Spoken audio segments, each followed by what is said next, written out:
I always dreamed of being a photographer. Ever since I was a child, I found joy in capturing moments, ordinary or extraordinary, and turning them into something timeless. But my passion for photography was also the spark that set me on a collision course with my parents. When I told them I wanted to pursue fashion photography instead of attending college, they didn't just oppose the idea, they treated it as a betrayal. At first, I tried to make them understand. I explained how passionate I was and shared my plans for the future. But they were adamant. Without a college degree, they believed I was dooming myself to failure. The argument started small but quickly escalated. My father, who had always been firm in his beliefs, insisted I was throwing my life away. My mother alternated between disappointment and pleading. "Why can't you just go to college first?" she asked over and over again. But I didn't want a backup plan, I wanted to follow my dreams. When they realized I wasn't budging, they gave me an ultimatum: go to college or lose their support.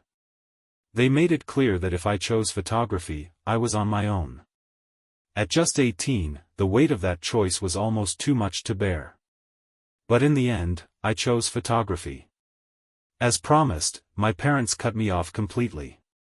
My father refused to speak to me, and my brother, always the golden child, followed suit. My mother occasionally sent cold, detached messages that felt more like duty than genuine care. With no financial support and only a small amount of savings from part-time summer jobs, I struggled to make ends meet. I'd landed an unpaid internship at a fashion photography studio, but it barely covered transportation costs, let alone rent or groceries. I was desperate and scared. That's when my aunt stepped in. She wasn't wealthy, but she sent me enough money to pay my bills and stay afloat. Her generosity was a lifeline, and I'll never forget it. Without her, I don't know how I would have survived those early years. Still, even with her help, I felt profoundly alone. My parents had disowned me, and my brother acted as though I didn't exist. My aunt couldn't tell them she was helping me, she knew it would cause a massive rift. My father would have blamed her for encouraging me to make the wrong choice. My aunt occasionally updated me on how my parents were doing. She said they were still furious and refused to even acknowledge my existence. Hearing this was devastating, but I tried to push through. Years passed, and I slowly built a career for myself. I went from unpaid intern to assistant, and finally, to freelance photographer. I worked tirelessly, taking any gig I could get, and eventually started booking more high-profile clients.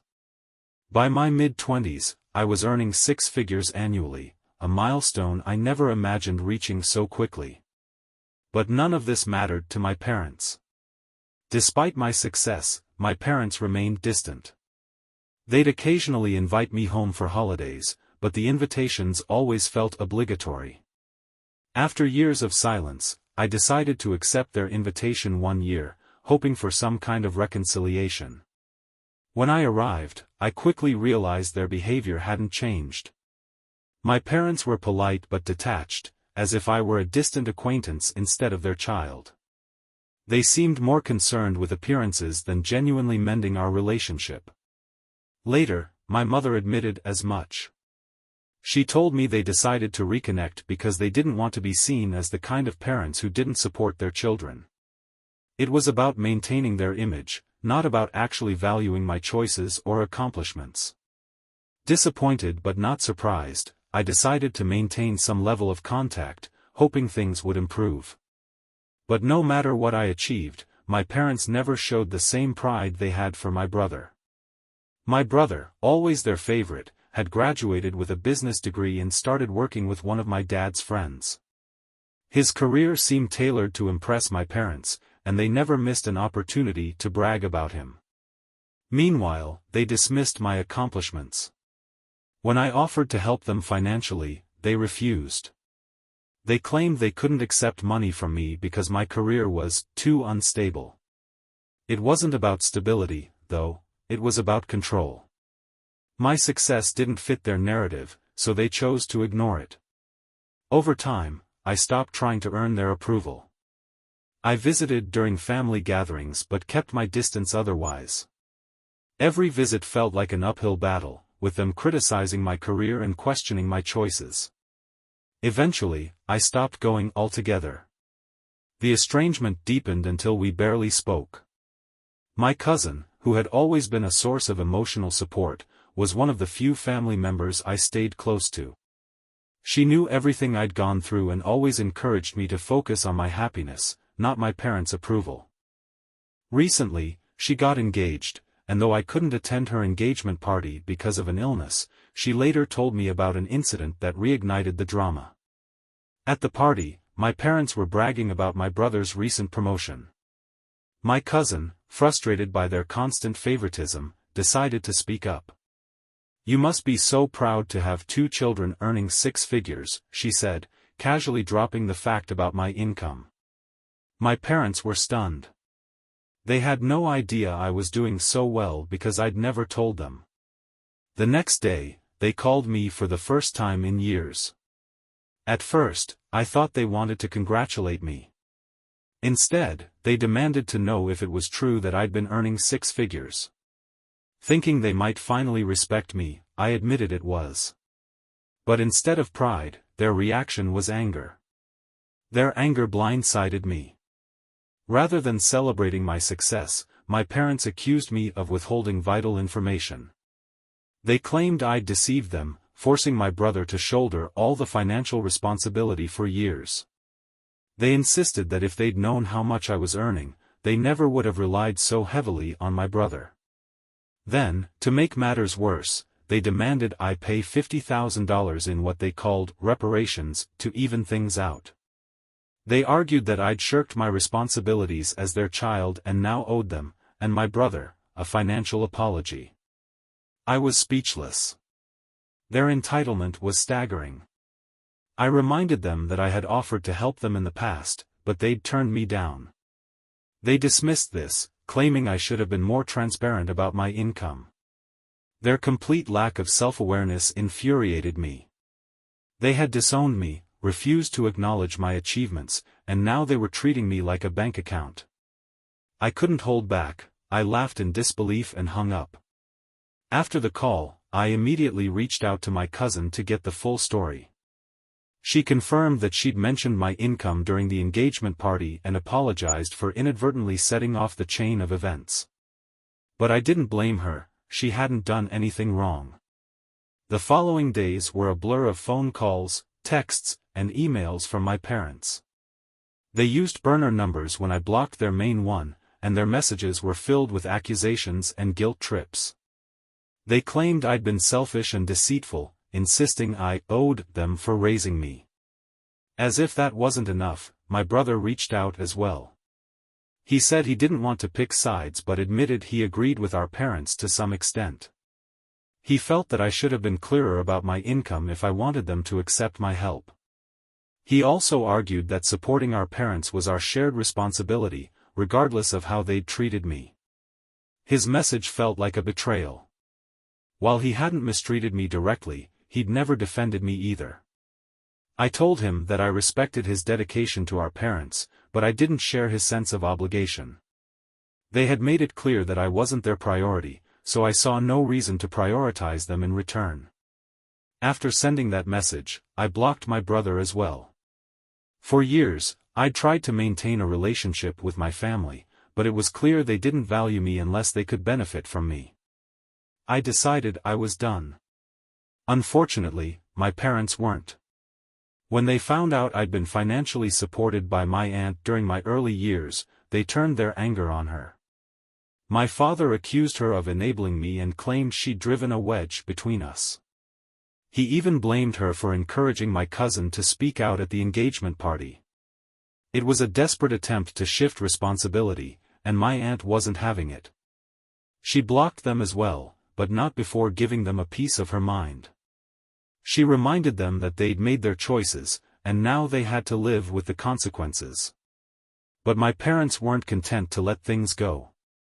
They took their grievances public, posting their twisted version of events on social media. My parents' social media posts were riddled with exaggerations and half-truths.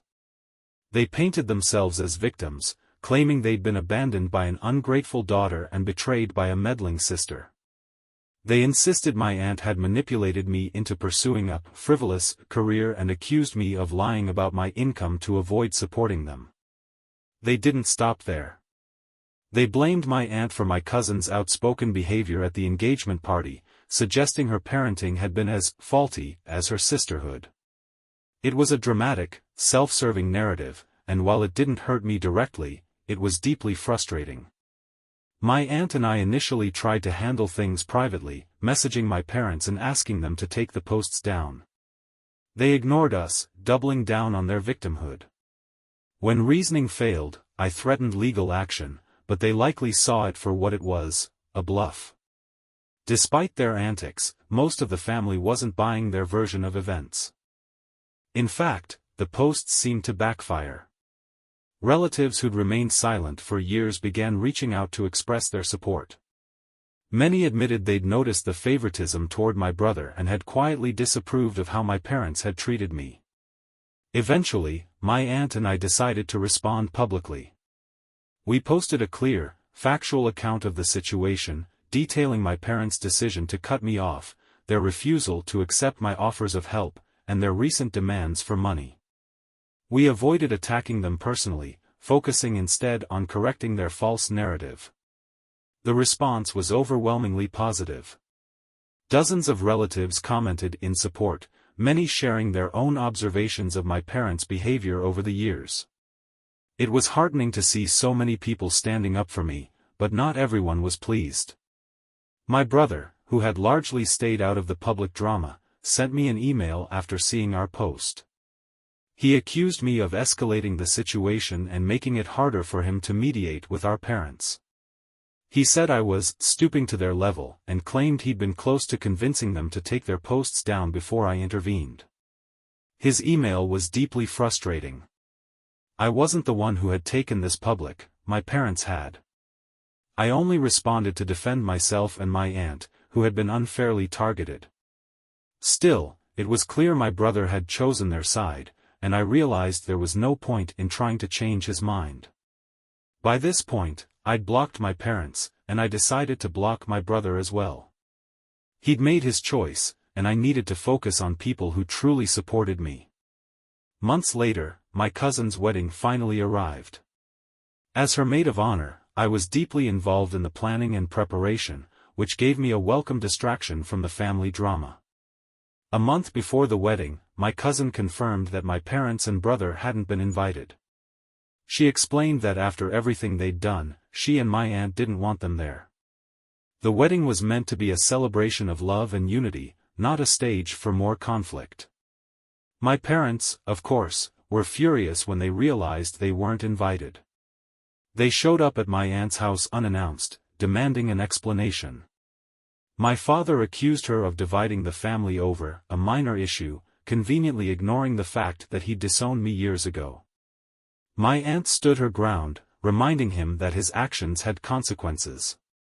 She told him she wouldn't apologize for supporting me when he wouldn't, and made it clear he wasn't welcome in her life until he took responsibility for his behavior. The wedding itself was a beautiful, joyous occasion. Surrounded by people who truly cared about me, I felt an overwhelming sense of gratitude. For the first time in years, I felt at peace. Since the wedding, I've continued to focus on my career and the relationships that matter most. My parents and brother remain estranged, and I'm okay with that. I've learned that family isn't about blood, it's about love, respect, and mutual support. I may have lost my parents and brother along the way, but I've gained a deeper appreciation for the people who've stood by me. My aunt and cousin are my family, and that's more than enough for me.